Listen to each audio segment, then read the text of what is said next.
నమస్తే సివాయిస్ న్యూస్ కి స్వాగతం.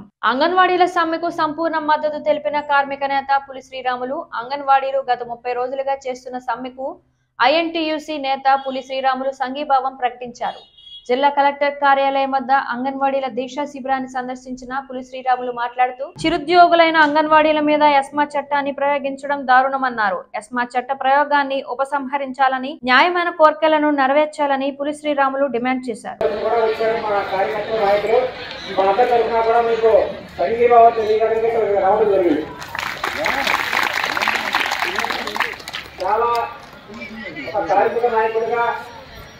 చాలా ఉద్యమాన్ని చూసాం, చాలా కేంద్ర రాష్ట్ర ప్రభుత్వాలతో అనేక పోరాటాల్లో పాల్గొన్నాం. కానీ ఒక సాధారణమైనటువంటి ఉద్యోగస్తుల మీద ఎస్మా చట్టం ప్రయోగించడం చాలా దారుణం. ఇంతకంటే అవమానకరం ఈ ప్రభుత్వానికి ఉండదని చెప్పి ఈ సందర్భంగా నేను హెచ్చరిక చేస్తా ఉన్నా. ఇప్పుడైనా కూడా మీ విధానాలు మార్చుకోండి. ఓ పక్కన ఎన్జీఓలు ఇంకో బాధపడుతున్నారు. సర్వీస్ నిబంధనలు ఉండబట్టి పోలీసు అధికారులందరూ కూడా సర్వీసు నిబంధనల వల్లే వాళ్ళు ఎటువంటి రోజెక్కుతున్నారు. కానీ వాళ్ళు కూడా మీరు చేసేటువంటి అరాచకానికి పోలీసు ముఖ్యులందరూ కూడా బాధపడుతున్నారు. మీరు అధికారంలో రాకముందు పక్క రాష్ట్రం కంటే కూడా అంగన్వాడీ ఉద్యోగస్తులకి 1000 రూపాయలు అదనంగా ఇస్తారని చెప్పి మాయమాటలు చెప్పి అధికారంలోకి వచ్చి ఈ రోజున నెల రోజులైనా సరే వారి మీద దాచికాన్ని ప్రదర్శిస్తున్నారు. మరి మహిళలను కూడా చూడకుండా వాటిని ఏ రకంగా మీరు ట్రీట్ చేస్తున్నారో అర్థం చేసుకోండి. ఇంకా 100 రోజులు కూడా లేదు, గతి దిగేటువంటి సమయం వచ్చేసింది.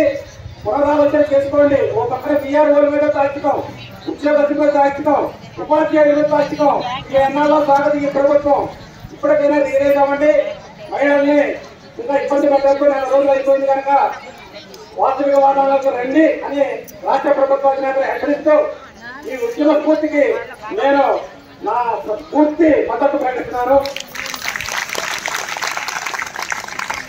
కార్మిక వర్గం వర్తిల్లాలి, కార్మిక వర్గం, కార్మిక ఉద్యోగుల ఐక్యత, కార్మిక ఉపాధ్యాయ ఉద్యోగుల ఐక్యత, కార్మిక ఉపాధ్యాయ ఉద్యోగుల ఐక్యత. జై హింద్. Thank you.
ఈ వార్తలు ఇంతటితో సమాప్తం. నమస్కారం.